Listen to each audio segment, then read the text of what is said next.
the top stories, St. Kitts Nevis Coast Guard improving service outreach. Trinidad and Tobago lays to rest music icon Blacks, and U.S. oil executives grilled over high gas prices at House hearing.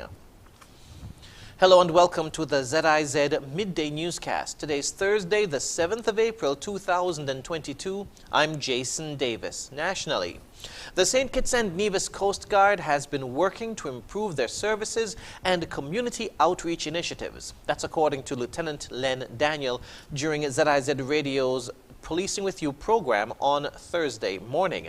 He spoke of the construction of the Coast Guard base, which would help to facilitate the community projects they would want to implement.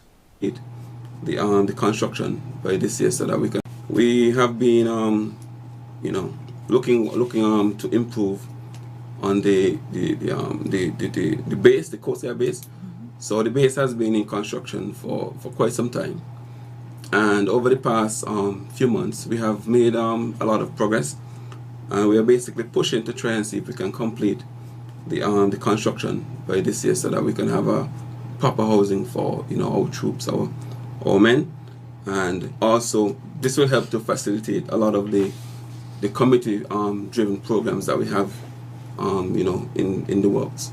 So we are not quite there yet, but the construction is going, and hopefully we're looking at sometime this year to have an official conclusion to the construction, and then we can put all our programs in place fully.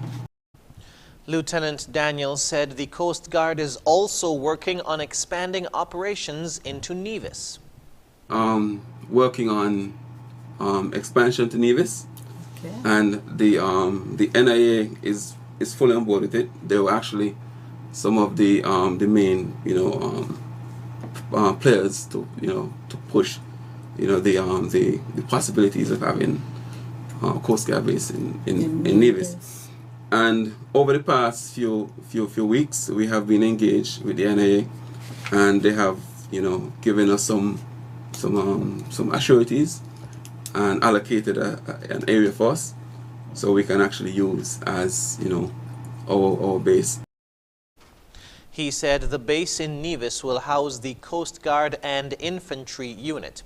In terms of border security, Lieutenant Daniel said there has been some improvements there, as well with the installation of coastal radar.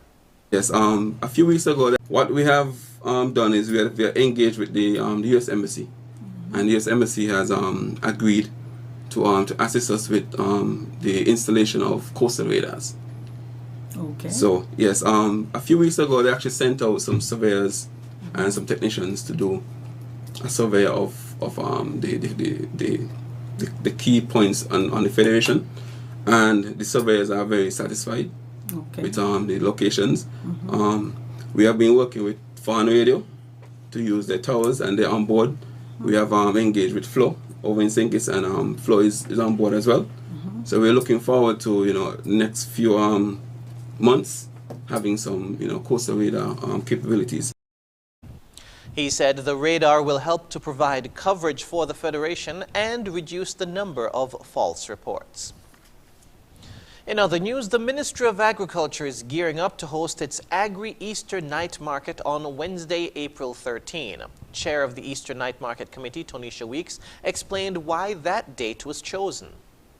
The reason for this is basically because it's coming up to the Easter weekend, and we are accustomed to celebrating Easter, and one would want to buy their local ground provision, maybe their local fresh fish or meat or any such agro-processed goods. It's all about promotion, and the importance of the night market is promoting not only our local vendors, but promoting the local space, which is the public market, and also promoting our local farmers, vendors, our agro-processors, and our meat vendors also. Ms. Weeks is inviting everyone to attend and support local vendors. The Agri-Easter Night Market takes place on Wednesday, April 13 from 5 to 10 p.m. The production team of Varuna is seeking to cast actors of East Asian descent for the shooting of the upcoming movie in St. Kitts and Nevis. The live-action film will be using the Caribbean waters to replicate poaching culture in the Andaman Sea off the coast of Thailand. The film will be shot this May following all required pandemic safety measures and will be released internationally. Pay ranges from 25 to 35 EC dollars per hour for Asian and Indian roles as the main cast, and $9 to $15 an hour for Afro-Caribbean roles as background cast. Each role would be about 3 to 7 days on set in early June, consisting of 10-hour workdays with meals. Interested actors don't have to speak English nor require any acting experience. The auditions are being done virtually and submissions are being taken now. The production is seeking the following actors to cast in the film: Asian males aged 25 to 40, Indian males aged 40 to 60, Afro-Caribbean males aged 10 to 70, and Afro-Caribbean females aged 21 to 50. If persons are interested in auditioning, they can email their name and full body picture to casting@muybridgefilms.com. That's spelled MUYBRIDGEFILMS.com. Or you can text the word